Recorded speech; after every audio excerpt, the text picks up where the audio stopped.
Hebreos 3:13. Puestos en pie, leamos la palabra del Señor cuando dice: antes, exhortaos los unos a los otros cada día, entre tanto que se dice hoy, para que ninguno de vosotros se endurezca por el engaño del pecado. Podemos sentarnos, hermanos.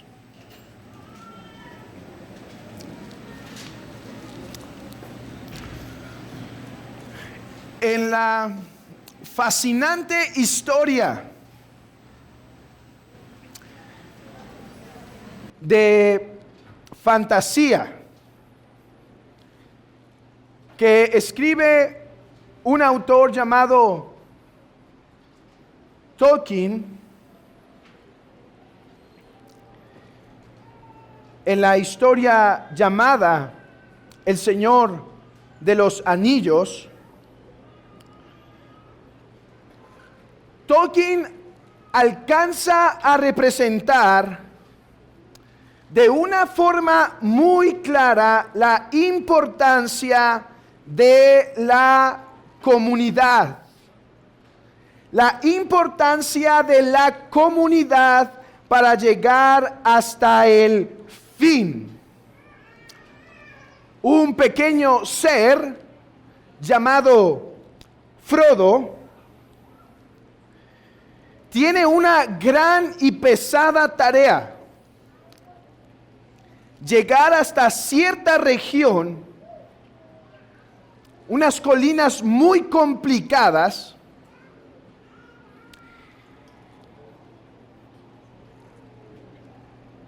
y la única forma en la que él lo alcanza a lograr es a través de una comunidad.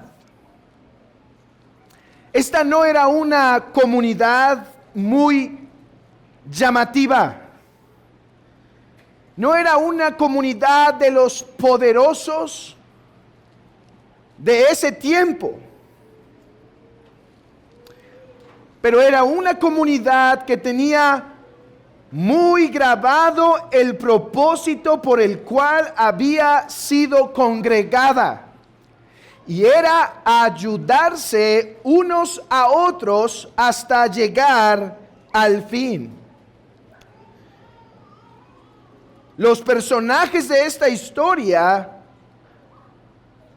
pasan diversos problemas, fracasos, peligros, riesgos, pero logran llegar hasta el fin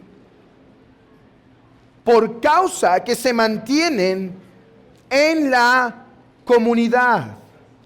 Queridos hermanos, en la mañana hablamos de el riesgo de la incredulidad, del peligro de la incredulidad y algunas maneras por medio de las cuales podemos vencer la incredulidad. El propósito del autor en Hebreos 3:12 al 19 es despertarnos al gran peligro al cual nos enfrentamos continuamente: la incredulidad. Y el medio de advertirnos no nos deja simplemente con el temor o con el peligro, sino que nos da una solución por medio, o un medio por el cual podemos vencer la incredulidad. Hermano, ¿cómo podemos vencer la incredulidad a la luz de lo que expusimos en la mañana, por ejemplo? Leyendo la palabra de Dios, meditando la palabra de Dios, orando la palabra y promesas de Dios, ayunando, luchando con nuestros pensamientos, como dice el apóstol Pablo, sometiendo nuestros pensamientos cautivos a la obediencia a Cristo, despojándonos del peso que nos asedia, sometiendo nuestros pensamientos, como dice el apóstol Pedro, ceñid los lomos de vuestro entendimiento. Todas esas son maneras legítimas y correctas de luchar contra la incredulidad. Pero el autor de Hebreos nos da otra, además de esas. Otra manera de luchar la incredulidad. ¿Cuál? La comunión de la iglesia. Por medio de la comunidad de la fe. Leamos nuevamente el texto desde el versículo 12. Mirad, hermanos, que no haya en ninguno de vosotros corazón malo de incredulidad para apartarse del Dios vivo. Antes exhortaos los unos a los otros cada día, entre tanto que se dice hoy, para que ninguno de vosotros se endurezca por el engaño del pecado. El autor establece que la comunidad de la fe es uno de los medios principales por el cual seremos fortalecidos y santificados, purificados, hasta que lleguemos al fin. ¿Cuántos de nosotros pensaríamos en la iglesia como un medio por el cual vencemos la incredulidad o vencemos el pecado, hermanos? ¿Cuántos vemos a la iglesia como un medio que Dios ha puesto para que yo no caiga en incredulidad? ¿Cuántos de nosotros estamos conscientes de este papel tan fundamental y esencial que tiene la iglesia? Hermanos, tenemos que confesar que el cristianismo tan raquítico de nuestros días, nuestro evangelicalismo moderno, jamás pensaría de la iglesia como un medio de gracia. Jamás contemplaría a la iglesia de esa forma. Jamás consideraría que la comunidad de la fe es una herramienta que Dios ha dejado para que llegues hasta el fin, querido hermano. Hoy hay tanto menosprecio a la iglesia local que realmente es vista como un mero llaverito que llevamos de adorno. ¿Y a qué iglesia perteneces? Y sacamos el llaverito. Sí, a esta. Vemos más la iglesia muchas veces como un pequeño accesorio de nuestras vidas, en lugar de verla como aquel medio vital importante que está cercano a nuestras vidas cada día, por medio del cual llegaremos hasta el fin.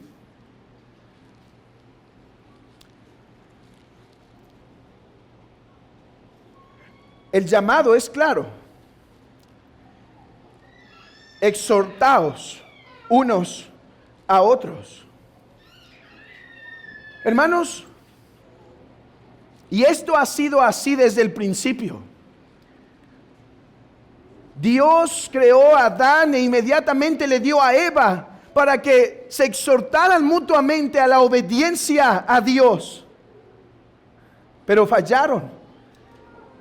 Dios creó después una comunidad, el pueblo de Israel.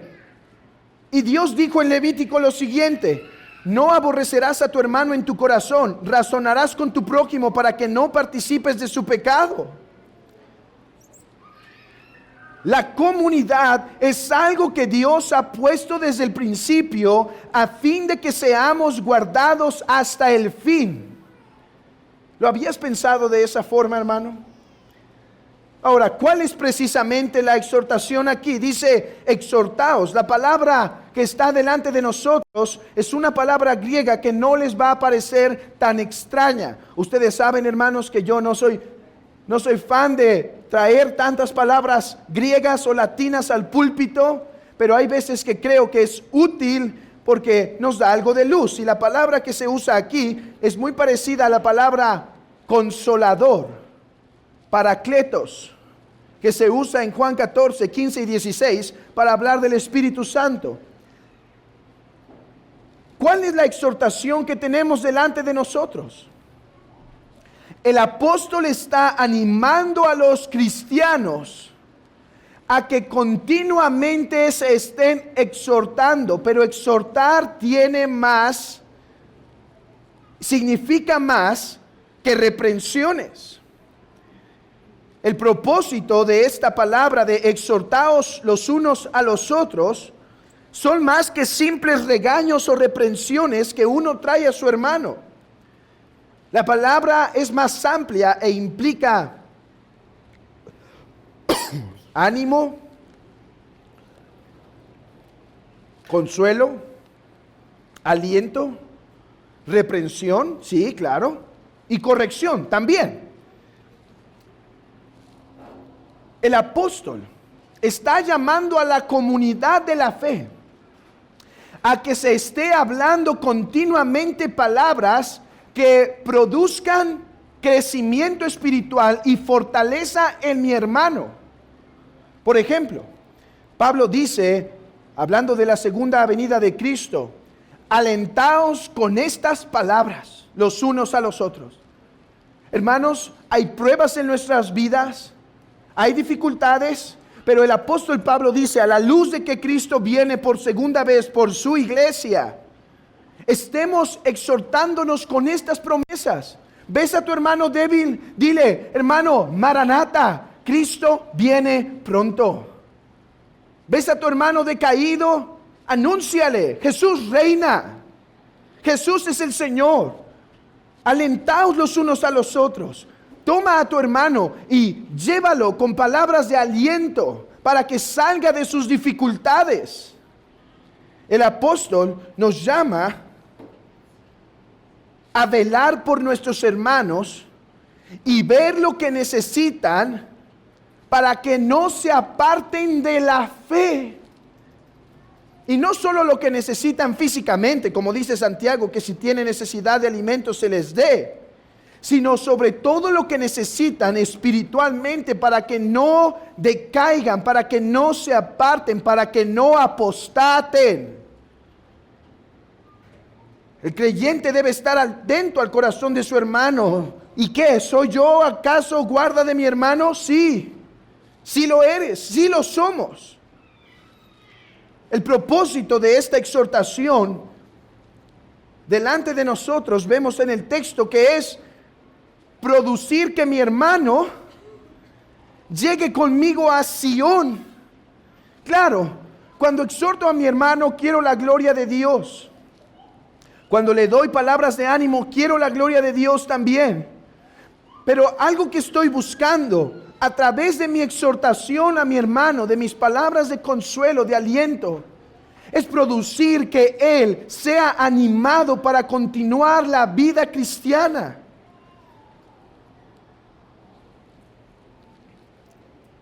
Para que mi hermano no sea atrapado por el engaño del pecado y zarandeado. Queridos hermanos, ¿ves esto como tu responsabilidad en la iglesia? ¿O ves esto como parte de tu vida en la iglesia? Vean el texto. Antes, exhortaos los unos a los otros cada día. ¿Cómo hacerlo? ¿Cómo hacerlo? Esa es la pregunta frecuentemente. Mis queridos hermanos, no traigo una lista de paso 1, paso 2, paso 3, paso 4. Más bien, porque no creo que hay tal lista, no creo que tal lista se pueda dar. Es que hay tanta variedad. Hermanos, la iglesia no es simplemente una comunidad que puede cernirse a punto 1, punto 2, 3 y ya. La iglesia es como un cuerpo vivo que necesita una atención particular en cada área. No traigo 3 principios o 10 pasos para hacer una buena exhortación. No, lo que más bien les quiero presentar, hermanos, es cuáles son las cosas necesarias que deberíamos estar haciendo para que esto sea una realidad en la vida cristiana. Dice, exhortaos los unos a los otros. Esto incluye al pastor. Esto incluye al pastor. El pastor tiene una responsabilidad con la iglesia. Una de las responsabilidades principales de la iglesia es traer palabras de exhortación. Y recuerden que mi palabra exhortación no quiere decir meramente reprensión, sino aliento, consuelo, ánimo, etc. El texto enfatiza que toda la comunidad lo debe hacer, y por lo tanto, si la comunidad de la fe está compuesta por oficiales y miembros, esto quiere decir que los pastores sí tienen una responsabilidad particular en esto. El pastor, principalmente a través de la predicación de la palabra, debe estar llamando a la comunidad de la fe a creer en su Dios. Debe venir el domingo en la mañana, el domingo en la tarde o entre semana y traer un atributo de Dios a los ojos de la iglesia para decir: iglesia, miren cuán grande es nuestro Dios, perseveremos. Debe traer una promesa del evangelio y decir: iglesia, vean cuánto amor nos ha dado el Padre para que seamos llamados hijos de Dios. Sigamos adelante, el Padre nos ama. Iglesia, miren la obra del Espíritu Santo, de cómo nos da fuerza para seguir adelante. No nos apartemos, pidamos de su gracia y de su ayuda. Debe traer advertencias, como las vimos esta misma mañana, y decir a la iglesia: corremos peligro si estamos permitiendo la incredulidad en nuestras vidas. Pablo dijo a los apóstoles: tened cuidado de vosotros y de toda la grey, en medio de la cual el Espíritu Santo os ha hecho obispos para pastorear la iglesia de Dios, la cual él compró con su propia sangre. Dice: cuiden de ustedes y cuiden de la grey, para que ellos se mantengan en la fe. Por eso, una de las responsabilidades y peticiones frecuentes de la iglesia debe ser que el pastor pueda dedicar tiempo y concentrarse para traer palabra de Dios domingo en la mañana. Eso debe ser una de sus responsabilidades principales. Ahora, hermanos, para que esto se cumpla, además de llamar a hermanos en privado para exhortar, además de hacer visitación para llamar a cada familia en ocasiones en lo particular, etcétera, pero para que esto se cumpla, el pastor no es el único que debe saber su responsabilidad. Querida iglesia, queridos hermanos, ustedes también la tienen en esto. Porque ¿cómo el pastor cumplirá su responsabilidad de exhortar a sus hermanos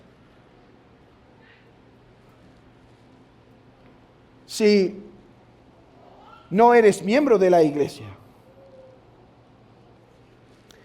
Si estás tan lejano de la comunidad de la fe.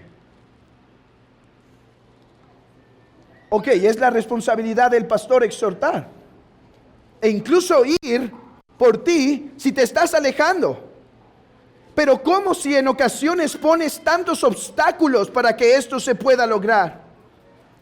Además, hay otro requisito: que los miembros sean transparentes, que los miembros hablen verdaderamente de sus debilidades y sus flaquezas para poder ser ayudados. Es cierto, el pastor tiene una responsabilidad, pero esto cae también sobre nuestros hombros como miembros de la iglesia para poder ser alentados y exhortados a seguir. ¿Cómo va a hacer esto el pastor si siempre que te pregunta cómo estás, puedes contestar bien, aunque no estás bien? ¿Cómo lo puedes hacer? ¿Cómo lo puede hacer si quizá te intenta buscar y lo esquivas constantemente para no ser reprendido o descubierto o exhortado? Pero hermanos,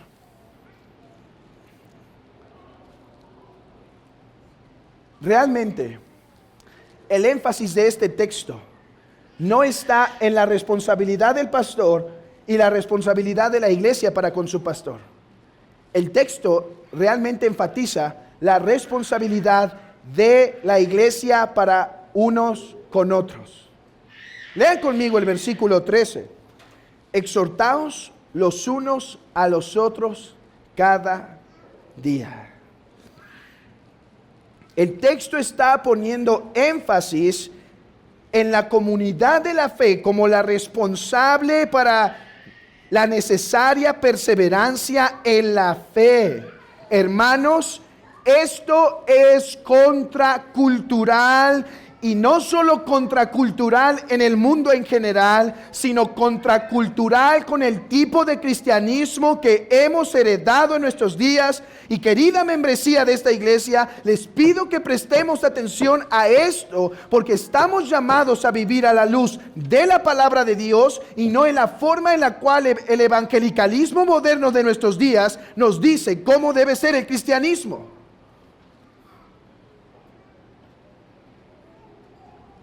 Hoy las iglesias, hermanos, e incluso buenas iglesias, con buena predicación, con buena teología reformada, podemos caer en simplemente pensar que iglesia es púlpito, domingo en la mañana y ya.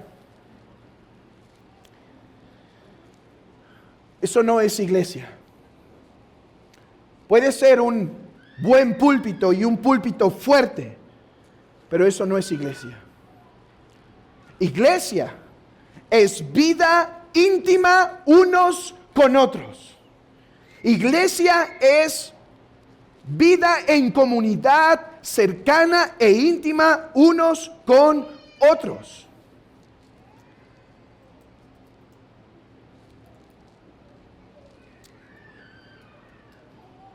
Y para que esto exista, hermanos, para que exista esta dinámica de que la iglesia sea un medio de gracia para ayudarnos a crecer en la fe, varias cosas son necesarias. Primero, no dejar de congregarnos como algunos tienen por costumbre. Esto es lo que pide Dios del pueblo de Dios. Esto es lo que demanda la Escritura de los creyentes. Para que podamos ser una comunidad que nos ayudamos a perseverar hasta el fin, para que podamos ser esa comunidad que nos damos la mano para decir, ven hermano, no te hundas en este lago. ¿Se acuerdan, niños, del progreso del peregrino? Cuando hablábamos de auxilio, cuando estaba en el lodo cenagoso, cómo llega ese hombre llamado Auxilio y lo saca. Muchas veces así debemos trabajar como creyentes, como auxilio, para ir y rescatar a los otros cuando están en dudas, en temor. Miren, en el progreso del peregrino esto se representa de diversas maneras. En ocasiones cuando llega a la casa hermosa, ¿se acuerdan? En donde lo atienden, lo fortalecen, le dan la armadura para después pelear con Napoleón, ¿recuerdan, niños? Pero después, algunos han dicho, bueno, después va a la iglesia ahí y nunca más vuelve a la iglesia. Es una historia, pero sí hay una forma en la cual la importancia de la comunión se refleja. Peregrino empieza a caminar con un hombre llamado Esperanza.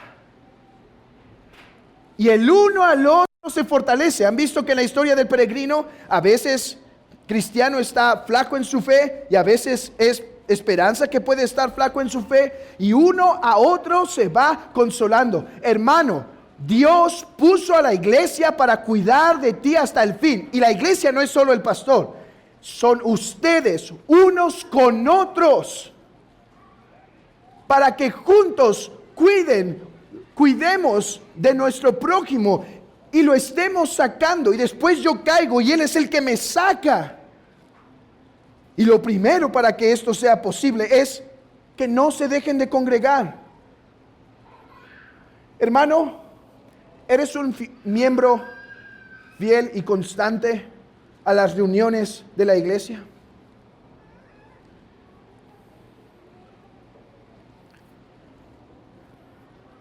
¿O eres de los que te dejas de congregar fácilmente?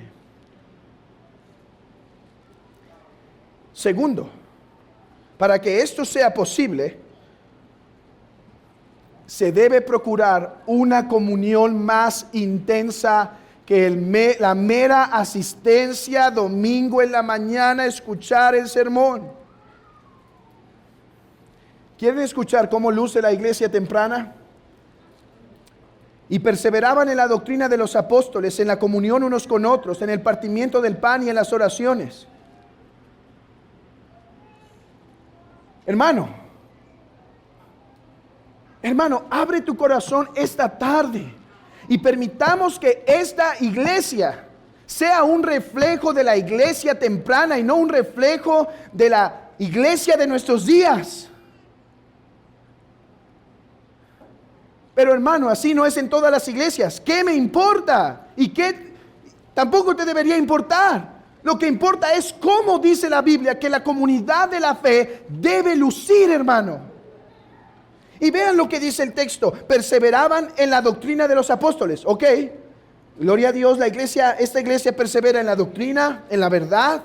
Por eso asistimos fielmente los domingos en la mañana a las 9:45, bueno, 9:30, para estar constantemente en la comunión, en la doctrina. Gloria a Dios por eso. En la comunión unos con otros. Comunión. Compañerismo. Hermanos, por eso es que esta iglesia, aunque no es fácil, sigue intentando proveer a través del ministerio del Ágape alimentos domingo tras domingo. Muchas veces hemos pensado en decir, hay que cerrar el ministerio. Han pasado en ocasiones algunos accidentes y hemos dicho, hermanos, hay que cerrarlo. Y por otro lado, es algo que la iglesia pone de sus finanzas y pensamos, podemos ahorrarnos eso y enviar finanzas a un lugar de necesidad, etcétera. Pero una cosa que los diáconos me recuerdan constantemente es, hermano, no olvidemos que es para generar comunión unos con otros. Para generar compañerismo unos con otros. Por lo tanto, hermano, si queremos estar en la comunión unos con otros, hay que estar más que en el domingo en la mañana. ¿Eres de los que procura la comunión intentando quedarte en los ágapes frecuentemente? ¿Intentando quedarte en el culto? ¿Intentas venir los miércoles no solo para orar, sino incluso para ver a tus hermanos y alentarte? ¿Intentas tener comunión con 1, 2 o 3 hermanos, aunque sea por una llamada entre semana para decir, hermanos, mantengamos esta comunión para que sepamos cómo estamos espiritualmente y nos alentemos? El partimiento del pan, que creo que se refiere a la cena, y las oraciones.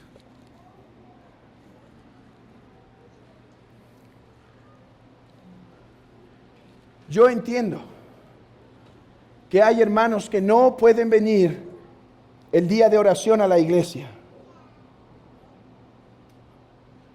pero no entiendo cómo algunos hermanos que pueden venir no vienen al día de oración de la iglesia.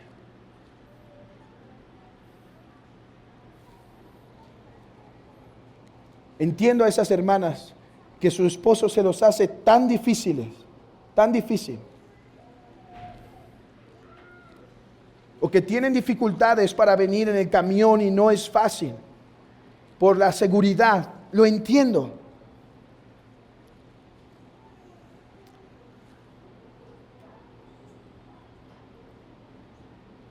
Pero lo otro no lo alcanzo a entender.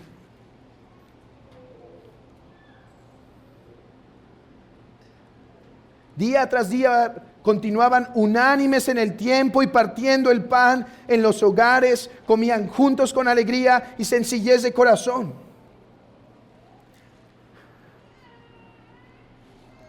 Mis queridos hermanos, la iglesia es el medio por el cual ocurre la perseverancia de los santos, como ese medio por el cual somos guardados de caer en incredulidad. Pero ¿cómo crees que serás ayudado si permaneces tan lejos de tu iglesia, hermano?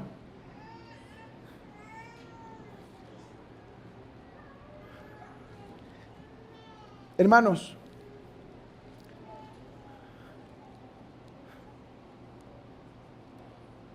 que Dios nos ayude como iglesia a entender la necesidad que tengo de convivir, de tener comunión con mi iglesia local. Busca quedarte el día del Señor tantas veces como sea posible, de una manera completa. Busca venir a las reuniones de oración tanto como puedas. Busca estar en las otras reuniones que la iglesia hace. Mantén comunicación cercana con otros hermanos. Porque noten el texto, exhortaos los unos a los otros cada día. Esto no quiere decir literalmente que los 7 días de la semana, los 365 días del año. Pero quiere decir de una forma continua, querido hermano. Hermanos, tenemos que arrepentirnos de la forma en la que solemos ver a la iglesia. La iglesia es, en un sentido, hermanos, sí es madre de los cristianos. Como decía ese reformador, Juan Calvino, es una madre porque nutre, porque corrige, porque alimenta, porque sostiene. Es una escuela porque educa, porque fortalece.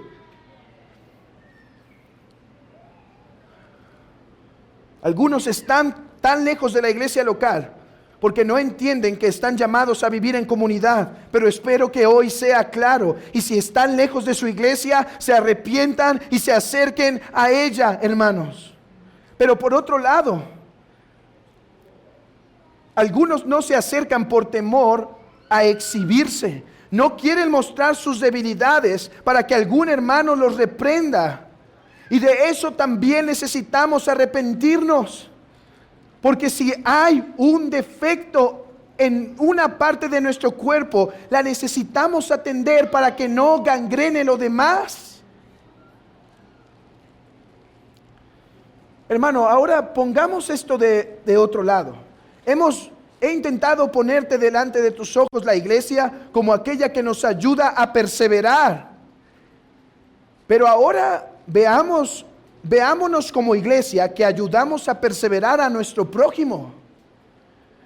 No es que necesito estar cerca de la iglesia para que me ayuden a perseverar. Hermano, necesitas estar cerca de la iglesia porque Dios te ha llamado a que ayudes a otros. Dios te ha llamado para que sirvas a tu hermano. Para que lo exhortes. ¿Y qué es exhortar? No es solo regañar, lo alientes, lo consueles, lo dirijas. En el ágape, ¿qué tiene que haber en nuestro ágape? Sí, está bien que le preguntes cómo le fue en su trabajo, pero pregúntale también cómo está espiritualmente, hermanos.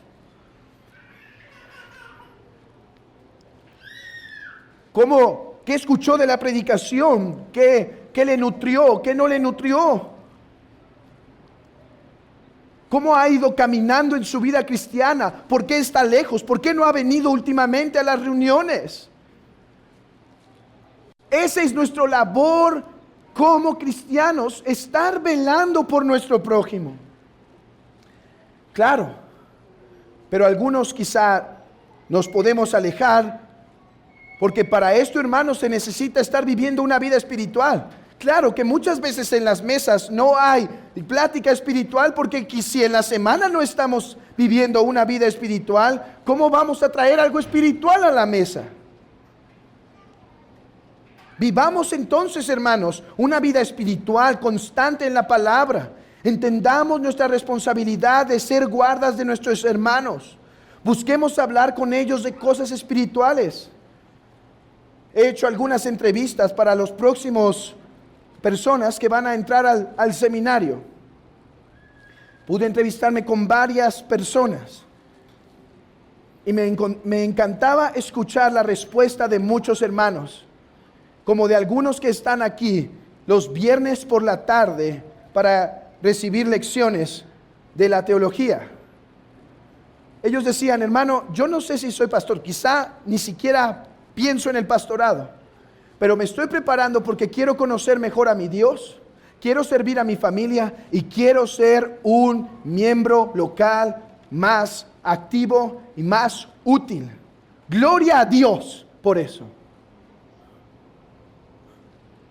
Sí, hay clases del seminario que no todos deben tomar, pero gloria a Dios por aquellos hermanos que dicen: quiero crecer en mi entendimiento para poder ayudar incluso a otros hermanos, para poder reprenderlos cuando están mal, para poder consolarlos cuando están debilitados.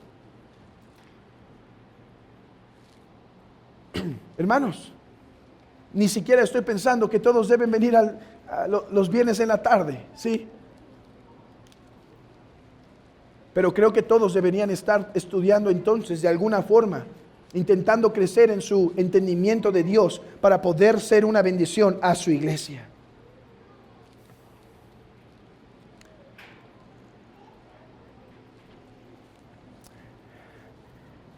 Hermanos,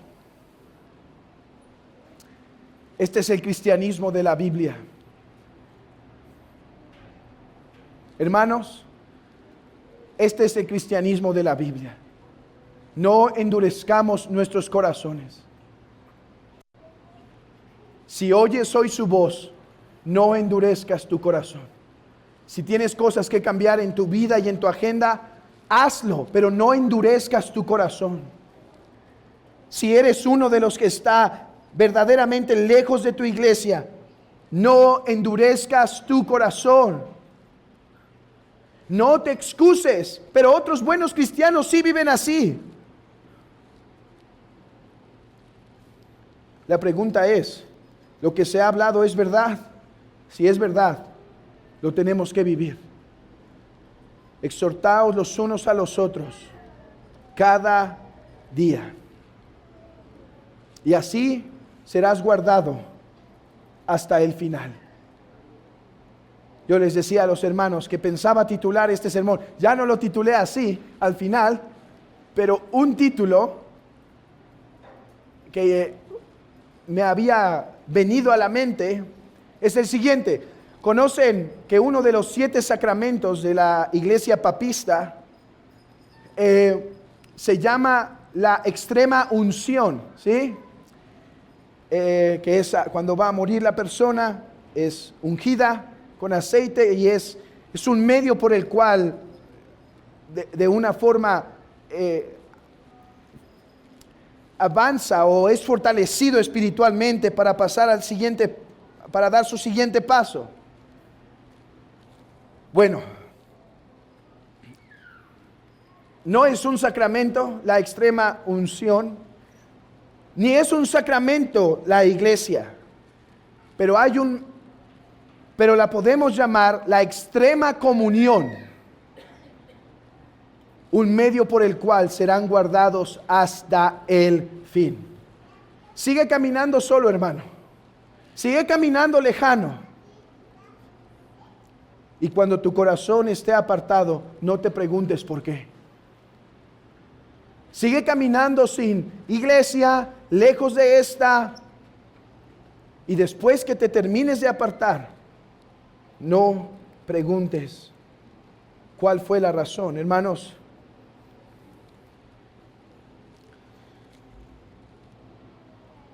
yo deseo que en esta iglesia no solo sea una iglesia que sea fuerte en la doctrina,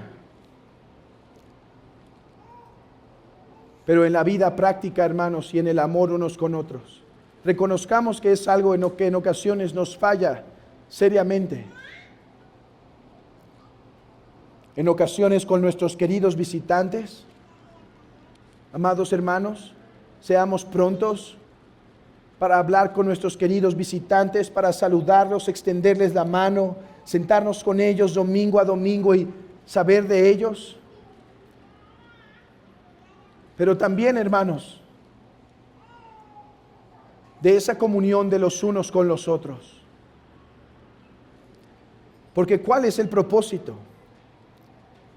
Que mi hermano no caiga en las garras de la incredulidad.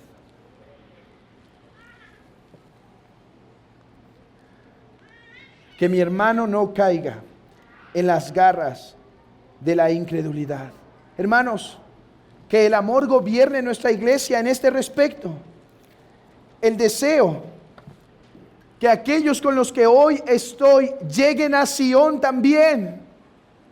Que lleguemos juntos.